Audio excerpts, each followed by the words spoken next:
Yo, what's happening, Raider Nation? It's your boy Soto here. You know what it is.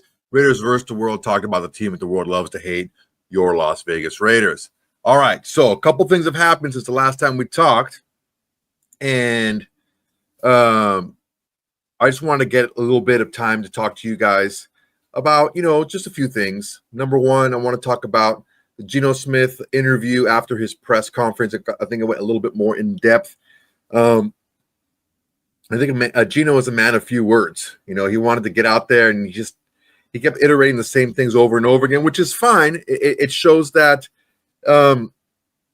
he's just, like he said, he's about that action. He wants to go out there and he wants to prove it. I want to get into this Geno Smith interview with Eddie Pascal from Upon Further Review, and just a little bit more in depth on who he is, as Geno Smith is. I know that the press conference was maybe a little bit drier because it was just the same thing over and over again, stuff like that. All right, guys, so let's go ahead and get started. So we're going to talk a little bit about, we're actually going to watch the interview with Geno Smith. We're going to talk about it. I'm going to try my best. I'm going to try my very best not to pause like the last time when I was just kind of talking over the whole thing. But we're going to listen to the interview with Geno Smith and Eddie Pascal. We're going to talk about it. All right, let's go ahead and get into it. We're going to go ahead and watch this video. If you've seen it before, just bear with me, okay? I'm going to make some commentary about it, and go ahead and make, the chats are open. The super chats are always open, and we'll go ahead from there. All right, guys, let's go ahead and listen to this interview. First off, congratulations. An exciting day for you, an exciting day for us, an exciting day for the entirety of the Raider Nation. I'll start here. What have the past few weeks been like for you, man? Because we look at the offseason program starts tomorrow. You're here today. Yeah. Obviously, everything that's gone in. Like, what has it been like to be Geno Smith as of late? Man, sticking to the routine, working. I've been training. I've been down there in South Florida working with my trainer, Dr. Reef. He always does a great job with us, and we've been down there getting after it, man. It's been super hot. Man, I've been, I got the six-pack back. I'm feeling stronger than ever. Body's feeling healthy. I'm ready to go. How much of, let's call it, the next portion of time, right, before we really start getting into training camp and all that good stuff, but, like, how much of this is just for you connecting with the new guys, and you said in your press conference, learning names and figuring out who's who, like, how important is that for you as the quarterback to be like, hey, I know all 90 guys on this roster? I mean, that's the important part of these next few months is to, really get acclimated with the guys, really get to meet all my teammates, hit the field with them, get to throw to Jacoby and Trey and Brock and all the guys that we got on the team. And, for them to also see me and see what I'm about and for us to start to build this team. Like I said, it's exciting times, but it's time to work. We saw in that story that Albert Breer put out this morning that JPJ came down, spent a little bit of time with you. Yeah. Obviously, that's an important relationship, right? Yeah. The man under center and the center itself. So, how important was it for you guys just to get a little time on task? And I'm sure, I don't know if you guys had met each other, but just be like, hey, by the way, I'm Geno. Yeah. No, I met him when I came up here and did my physical, and he was in here. I mean, I love it. He was in here getting his workout in and, getting ready for the season and getting ready for OTAs. And then, when I got an opportunity to talk to him and he came down to Florida, we got on the field, we got some snaps, we're talking protections. We went out to dinner, had a nice dinner and, really just got to meet the man and get to know him as a person. And, he's a really special guy already, I can tell. I'm looking forward to working with him. Did he give you a hard time for not going to Oregon? He didn't. Obviously Oregon and Seattle kind of in the same area, so I think we're cool there. But he's an Oregon guy. You know how they are, but it's cool. I do know how they are because I'm an Oregon guy, so I'll give you a hard time. I'm gonna give you a hard time for not going to Oregon all those years ago. But you talk about some of the special nature of JPJ and another guy in this building who I don't know if you've had a chance to meet yet, but he said you FaceTime with is Max, right? Just the embodiment of professionalism, high motor, a dude who's going to get after it every single day. Like, how excited are you to be a teammate of his now and not be on the other side and be like, all right, where's 98 at? Yeah, I mean, when we played him in Seattle, I think it was 2 or 3 years ago, man, he was such a pest out there and just like felt like every play he was like just hitting me some way, just finding a way to get to the quarterback. And I've always been a big fan of his. We were on the field when we were playing against one another. We were kind of laughing and joking with each other. I told him, you're not going to get a sack today. He's like, I'm coming, I'm going to get to you. And he played hard the entire game. I was really, really impressed by that. Then to get a chance to meet him, to see the type of guy that he is, That's the way we want to lead this organization. That's the type of stuff you want leading your organization. What do we think in the A comments, guy who's guys? going to work Leave some and going to comments. work and going to play hard, be a professional, do all the right things, set the example, set the tone for the other guys, for the young guys. And when you got a guy like Max, sky's the limit. That's the way I see it. We've heard so much over the past couple of weeks, about your accuracy, the understanding of the game between the years. But like, what's the portion of your game that we haven't talked enough about? Like, what's one of the things that you're really proud of? Like, hey man, I can do this, that, and the other, but don't sleep on this portion of my game. Yeah, I think people. Mobility. The one thing that I don't like is that people try to use my age as as a negative thing. But I've gained a lot of wisdom, but I'm also still very strong and fast. And I mean, if you want to get these young 24-year-olds, 23-year-olds out there on the field and work with me, we'll see who's faster and who's stronger. But like, I'm still athletic. I can still move. I'm still mobile. I believe that I've continued to get faster and stronger throughout my career, and I'm in a really good spot here at 34, be 35 this year, but I still feel like I'm 21, and people will see that when they get to see me on the field. They'll see I'm quick twitch, I can move, I can play all the positions, but I'm just a quarterback. Pete talked about he's talked about it a lot, but he brought it up again today. Just the experience that you gain from sitting in that number 2 chair, and you talked about being that second coach for Russ or whoever it was when you were waiting for your turn. Yeah. When you zoom out now and you kind of look at that experience of having to wait, of having to be ready to go at a moment's notice, like what do you take away from those times? Yeah, I mean, I gained patience, something that I really never really had in my life. I gained perspective. You go from I had never been a second string quarterback, or I'd never not played. I mean, my entire life, from the time I was 11 years old, I was a 4-year starter in high school, 4-year starter in college, started out the gate in the NFL, and then you take a seat back, and it was all new to me. And at first, I resented it. I hated it. I still hate it, hate those times, but I had to go through it in order to get to this point. And I thank God he makes no mistakes, and so I'm happy with it. All right, let's take a little break there from the interview and talk a little about what we've heard here. The last question I think is actually a really good talking point here. The fact that he was used to being the starter wherever he went since he was 11 years old, and then he had to take a step back and he had to learn, he had to mature, right? And he had to get better mentally about the game. That's something that's kind of, I think, understated when it comes to players in general and quarterbacks specifically. Now, we're going to see, because of a couple of different things, transferring and NIL and stuff like that, we're going to actually see quarterbacks stay in college longer, okay, and develop even more and be more of like the 4th, 5th year guys even before they come out in the draft, because they want to put their best foot forward to get into the draft, but they're also still making money while they're in college. So we're going to see this sometimes because, look, of course, these college coaches want to develop their quarterbacks, want to develop their players. But I've said it a few times, and I hope I don't sound like a broken record. A lot of times what we're going to see is like what happened with Jalen Milroe. Jalen Milroe really wasn't developed as a quarterback.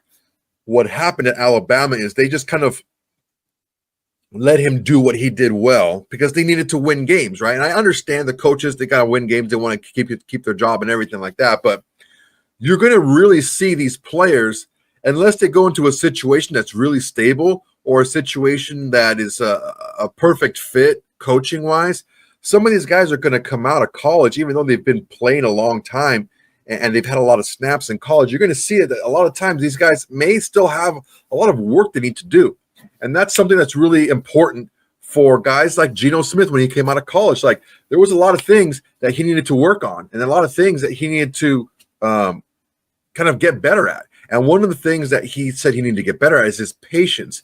And that's a big thing, man. That's no small thing here, because honestly, when you're humble and you're patient and you let the work do the talk for you, that's what makes you a better teammate. It makes you a better person. It makes you a better player because you're able to take a step back and have perspective, which is another thing that he said he got much better at by being on the bench. He hates being on the bench. He loves playing. He wants to play. That's all great things, right? You want a guy that's a competitor out there, but these things are all the building blocks to make the person that he is right now. we'll listen to a little bit more of the interview, and then we'll talk a little more about it, and we'll go on from there. All right, guys? Well, you talked about, your dude who's been in the NFL now for a minute, going to turn 35 this year. At this point in your professional life, at this point in your personal life, like, how important was it to have a clear vision for what this chapter is going to look like? We heard from Pete, we've heard from Spite that, you mentioned Tom Brady being involved in this process too. Like, to have that clarity of, like, this is what it's going to look like, this is what we need you to do. Like, how valuable is that for you at this juncture? It's extremely valuable for everyone, not just myself, for guys to understand, that everyone on the team has a role. And we've got to be excellent in our roles. I took that, head on when I was the backup. Like, let me be the best that I can be for the starting quarterback. Let me give him everything that he needs to go out there and be successful. And that includes competing with him and trying to be better with him at practice. That's something, Russ and I, we always competed. And I thought it made, both of us better. And once you have clarity, and you can set the vision, you can set the direction, then everyone can start moving in that direction. And there should be no misunderstandings. There should be, no gray area. And I believe that, once everything's black and white and set in stone, you can start to, get things rolling. I think that's what's happening here. I really see that. Pete talked about it, and obviously he talked about it as well, just the importance of that relationship in all of this coming to fruition. We've heard so much. Pete's talked so glowingly about you, and obviously you've talked about what Pete has meant to you in your professional and personal life too. But, like, how rare is it at this point in the NFL, when you guys are all pros, to have a relationship like the one you have with Pete? I would say it's extremely rare. I would say, and it's not just my relationship with Pete. You can see the relationship Pete has with all of the guys that he's coached, from Marshawn Lynch to Doug Baldwin to Richard Sherman. I mean, just all those guys. And you can see when Coach Carroll was in Seattle, they all wanted to come back and just help the program, because that's the type of coach that he was. He was a very helping guy. And he's the same guy every day. That's what I love about Pete. He's bringing so much energy. He's so clear in his mindset and the direction that he wants things to go. And when he has a vision for things, I mean, you saw it at USC. You saw it when he got to Seattle and what they built there. And I think he has a clear vision. And when him wanting me to be a part of that is very, very special. And I take that responsibility very seriously. And so I want to make sure that Coach Carroll's making the right decision. I know he did, but I want everyone else to see it. One thing that I wrote down when I was taking my notes during your press conference was he said, the opportunity to work with Brock Bowers. And you're like, man, he's an all-pro, he's done this and that, but he's got so much room to get better. And part of my job is to help him get better. What a unique situation it is for the quarterback to come in, one of the youngest guys on the roster, has established himself as one of the premier tight ends, one of the best guys at his position. Like, how excited are you to kind of not only work with Brock, but, like you said, hopefully take this thing from here and even get it a level higher? I'm so excited. I can't wait to hit the field. That's what I'm here for, is to go out there and quarterback and be the quarterback on the field. I know we do a lot of talking. Thanks for having me on the podcast, but, like, I'm really the guy that's, going to hit the field and hit the weight room, hit the classroom. How's it going, baby? Do what it takes to be great. And to have Brock, a guy who, again, I've watched him at Georgia since he was a freshman. I watched football, religiously, and knew he was going to be a great player. And then for him to come into his rookie season and do what he did, and I know that he probably thinks the same thing, that he can get better. And that's what it's about. We're always going to take that next step. And so hopefully I can be a guy that can help. Victimville. What's up, Steven? Man, you've been so generous with your time, and you're right. You've done a lot of talking today, so I'm going to let you go, but I got one more for you. I was thinking about this over the past couple of days, Geno. There's something so Raiders about your journey to get here, right? A guy who's been at multiple spots, who's had to wait his turn, who's been told, hey, maybe not here, maybe not now. But now you sit here going into this season as the guy wearing that iconic shield on your hat, man. Like, does it feel like it's kind of been this long and winding road has taken us here for a reason? I believe so, man. I believe that, things happen for a reason. And I'm here for a reason. Happy to be in the silver and black. Ready to go out there and, again, be a part of the community, meet all the fans, go out there on the field and just be excellent. I mean, it's going to be a great time. I can't wait. Yeah, and we're excited to have you here. Like I said, man, we appreciate you so much. Cool. All right, man. Nice interview, dude. It wasn't a hard-hitting interview, but a couple of subjects were breached. What he thought about some of the weapons he has on the field, how his relationship was with Pete Carroll, why he thinks Pete Carroll is such a good coach and is such a good motivator. A lot of good stuff, man. I'm going to talk about that right now. This is something that I think there's a lot of things that are going into the season right now that are really big positives that not a lot of people are focusing on, but are huge. And it goes to show you that these personal relationships go a long way. Look at it from this perspective. Pete Carroll has been shown to elevate the game of others. He's been shown to elevate the game of people that play for him. When that happens, the players normally get paid more money, right? So the sense out there, and I've heard this said before, the sense out there, Marshawn Lynch actually said it, is that Pete Carroll gets dudes paid, right? So if you want to get paid and you're kind of like one of these middling guys, or you're a veteran who wants to get one last contract, go play for Pete Carroll. He'll put you in the right positions. He'll get you paid.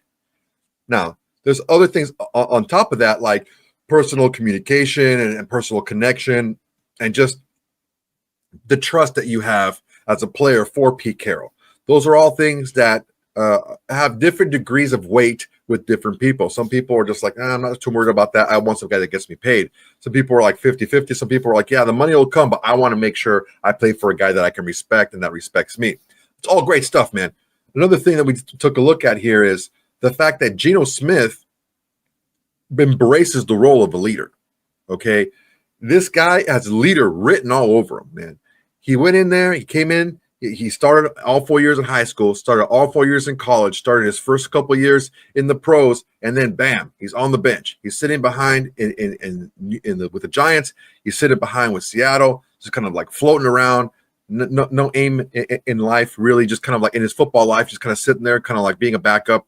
He never accepted being a backup, okay? He never said, this is going to be my role. I'm just going to be the best backup I can be.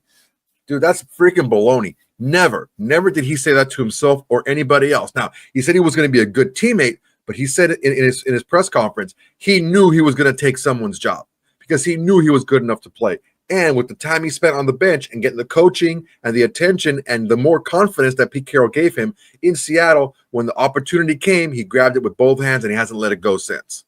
All right, guys, that's my time for tonight. I appreciate you guys. You guys are great. Make sure to please like, comment, and subscribe to this video. If you guys are on here, you might as well like it. It'll do me a lot of good. I really appreciate you guys. If you haven't subscribed and you're here, you might as well do it anyway. Everyone's doing it in Raider Nation. It's the best thing going in Raider Nation today. It's low calorie. It's gluten-free, whatever else you guys want. Go ahead and subscribe to Raiders versus the World. All right, guys, that's my time. Until next time, everybody. Peace. Hey, Raider Nation. Thanks for watching. There's plenty more where that came from. Go ahead and smash that like button. Drop a comment. Make sure to subscribe and share to all your socials. It's the bare minimum you can do without doing absolutely nothing.